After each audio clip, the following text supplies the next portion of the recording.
Ada sebuah tempat yang luar biasa di Jawa Barat, di mana dua cerita yang sangat berbeda bertemu. Inilah Gunung Tangkuban Perahu. Ini bukan sekedar gunung berapi biasa loh.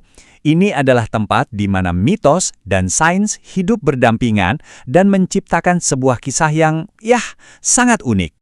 Oke, kita mulai dari pertanyaan paling dasar. Kalau Anda perhatikan puncaknya, bentuknya itu agak aneh kan? Datar dan memanjang. Nah, namanya itu kalau diartikan secara harfiah ya berarti perahu terbalik. Tapi kenapa? Jawabannya akan membawa kita ke salah satu cerita rakyat paling terkenal di seantero Indonesia. Jadi nama Tangkuban Perahu itu sendiri berasal dari bahasa Sunda, yang artinya persis seperti yang kita lihat. Ini seperti petunjuk pertama, sebuah clue bahwa ada cerita yang jauh lebih besar di balik nama yang unik ini. Cerita yang bukan sekedar nama, tapi sudah menjadi fondasi budaya. Dan cerita itu adalah legenda Sangkuriang. Wah, ini bukan dongeng pengantar tidur biasa ya. Ini tuh epik. Penuh drama, cinta terlarang, kekuatan gaib, dan yang paling penting, sebuah luapan amarah yang saking dahsyatnya sampai-sampai bisa menciptakan sebuah gunung. Oke, yuk kita bedah ceritanya. Jadi, semuanya dimulai dari seorang putri cantik bernama Dayang Sumbi. Dia ini tinggal bersama anjingnya yang sakti, si Tumang. Tapi, ternyata si Tumang ini bukan anjing biasa loh. Dia itu dewa yang kena kutuk. Nah, singkat cerita, mereka menikah dan punya anak laki-laki yang diberi nama Sangkuriang. Nah, di sini nih ceritanya mulai jadi rumit. Saat berburu, Sangkuriang tanpa sengaja malah membunuh si Tumang yang notabene adalah ayahnya sendiri. Jelas ibunya marah besar dan Sangkuriang pun diusir. Bertahun-tahun kemudian, Sangkuriang kembali jadi pemuda yang gagah perkasa dan ketemu lagi sama Dayang Sumbi, yang entah gimana awet muda banget. Mereka jatuh cinta, nggak sadar kalau mereka itu ibu dan anak. Begitu Dayang Sumbi tahu siapa pemuda ini sebenarnya, panik dong, dia harus cari cara buat menggagalkan pernikahan terlarang ini. Dan inilah syaratnya. Coba bayangkan, diminta membendung sungai jadi danau, plus bikin perahu raksasa, dan semuanya harus selesai cuma dalam 1 malam. Ini kan permintaan yang sengaja dibuat biar gagal. Tapi Sangkuriang ini sakti, dibantu jin dan makhluk gaib lainnya, dia hampir berhasil.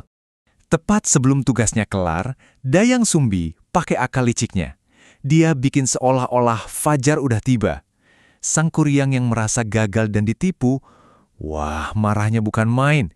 Dengan seluruh kekuatannya, perahu yang udah hampir jadi itu ditendang. Perahunya melayang, lalu mendarat dalam posisi terbalik. Dan ya, menurut legenda, perahu terbalik itulah Gunung Tangkuban Perahu yang kita kenal sekarang. Luar biasa ya ceritanya, tapi apa iya cuma itu ceritanya? Ternyata sama seperti banyak tempat lain di planet kita, ada cerita lain. Cerita yang tersembunyi di dalam bebatuan. Cerita yang gak dituturkan oleh manusia, tapi oleh bumi itu sendiri. Sekarang kita tinggalkan dulu dunia legenda, kita pindah ke dunia sains. Soalnya para ahli geologi punya penjelasan yang, jauh berbeda tentang asal-usul gunung ini. Sebuah kisah yang skalanya bukan 1 malam, tapi ratusan ribu tahun. Nah, ini dia perbandingannya. Menarik banget. Di satu sisi, kita punya cerita tentang amarah sesaat, perahu yang ditendang dalam 1 malam. Di sisi lain, ada fakta geologis, sebuah proses vulkanik panjang selama 125.000 tahun sebagai bagian dari kaldera Sunda Purba. Beda banget kan cara memandangnya? Secara ilmiah, Tangkuban Perahu itu jenisnya stratovolcano. Maksudnya apa? Artinya, gunung ini nggak terbentuk dalam satu ledakan besar, tapi ia dibangun perlahan, lapis demi lapis selama ribuan tahun. Setiap kali meletus, ada lapisan baru dari lava dan abu yang menumpuk, sampai akhirnya membentuk kerucut raksasa yang kita lihat sekarang. Dan yang perlu kita ingat nih, cerita geologinya itu belum selesai, masih berlanjut sampai sekarang. Kenapa? Karena Tangkuban Perahu itu gunung berapi yang super aktif. Sejarahnya ya isinya letusan dan aktivitas vulkanik yang terus-menerus mengubah pemandangan di sekitarnya. Dan bukti keaktifannya itu, wow, ada 13 kawah di area puncaknya.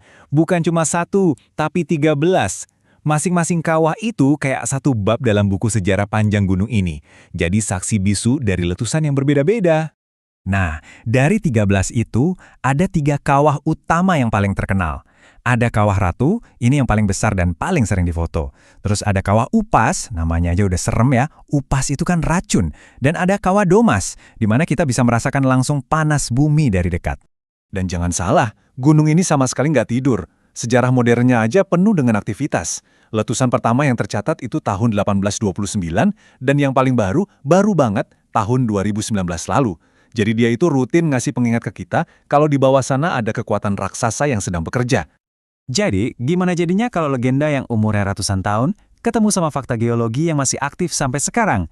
Ya, jadilah salah satu tempat wisata paling keren di Indonesia.